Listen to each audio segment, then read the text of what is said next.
Hello, my crafty friends. It's Marie from Marie's Vermont Creations, and it is day 13 of the Countdown to Christmas card series with Michele from Scrap Secrets. And our theme for today was packaging. So I decided to make a box that can hold A2 size cards.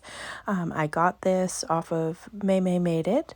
This top lid piece of cardstock is 6 by 5/8 and by 7 7/8, and that is scored at 1 inch on every side. And then the base of the box is 8.5 by 9 3/4, and that's scored at 2 inches on all 4 sides. So I did the scoring off screen, and I'm just going to burnish all of these score marks really well with my bone folder, just to give me, so the sides of the box stand up really well. And then once I get all of those burnished, I'm going to take my scissors and I'm going to cut straight up onto this score line up to that first one, and then I'm going to cut a little notch off of the square flap. I'm not going to do it off of the long rectangle, and then I'm going to repeat that on all 3 sides, the other 3 sides. And then for the lid, I do that, but on the squares in the corners, I notch it on both sides. So I'm just going to continue doing that. And while I am doing that, I just thought I'd talk to you a little bit about the series. So I appreciate everyone watching my videos. If you're new, I welcome you to my channel. If you're returning, thank you so very much. I greatly appreciate you, watching my content. I really do truly appreciate it. And anyone who leaves comments, I do read them all and try to respond to every single one. So the theme, like I said, was packaging. So I thought that doing this would be a good way. I know a lot of us crafters make a lot of cards, and I don't know about you, but I can be terrible about sending them out or giving them away. So I like to sometimes give them as gifts. So this is a nice way to do that. So this series has 25 projects, 2 a week on Mondays and Fridays. We put them up at 2 p.m. Eastern time. And it, like I said, it's different techniques, themes, and I am joining Michele from Scrap Secrets. For this, we're each doing the same theme or technique each time. And so I will link her channel down below so that you can check out what she made for packaging. I did go over a lot of different ideas, but I don't think this is anything I've ever made on my channel, so I figured it would be something a little bit different. I will be doing a giveaway at the end of this series. I will select a random video to select from those comments. I'll put them in a randomizer and pick one. So the more you comment, the more likely it is that you might be entered into the drawing. So that's just a little bit about the series. So now what I'm doing is just gluing the tabs and making them square so I can create the lid, and I'm going to just use my liquid glue and hold it for a little bit. This doesn't need to be, held for a really long time for it to adhere.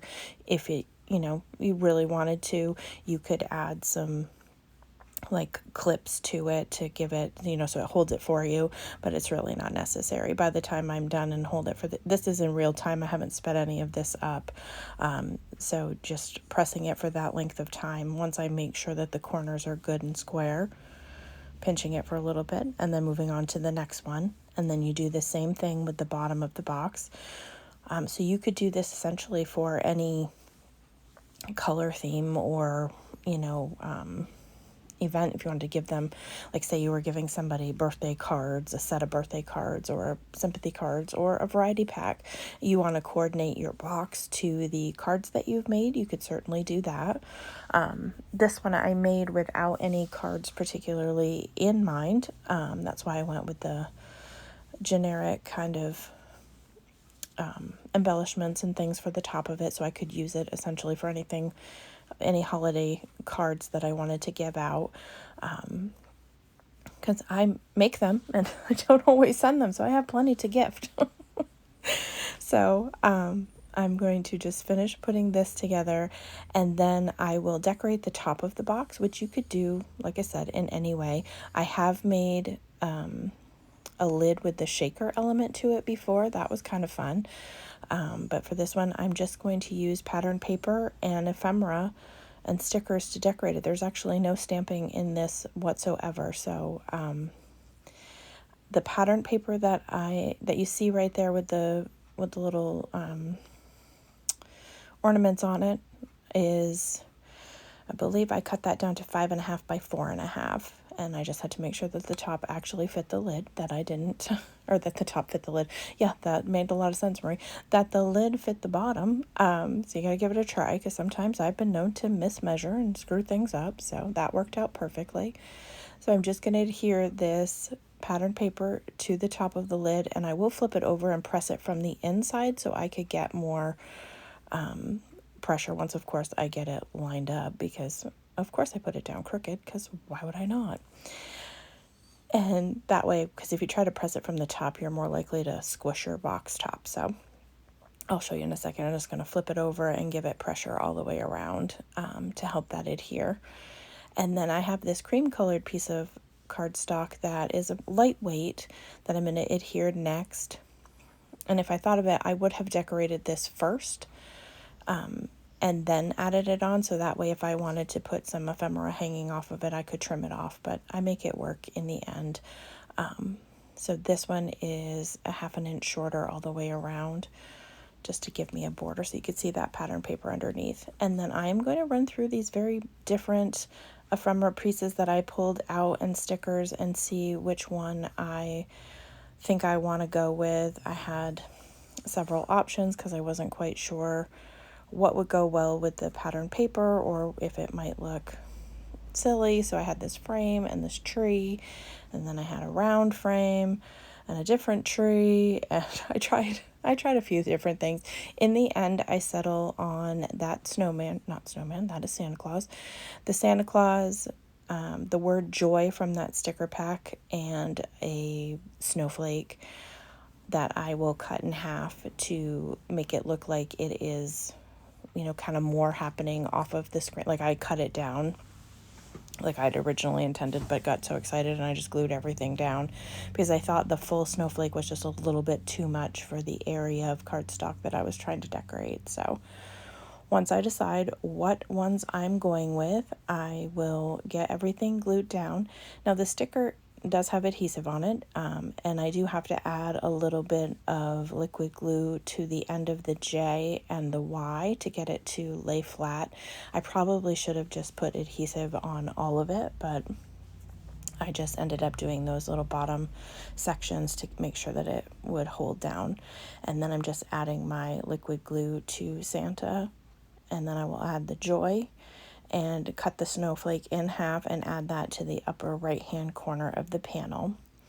And then once I get it all decorated, I'm going to show you that you can fit quite a few cards in here with their envelope.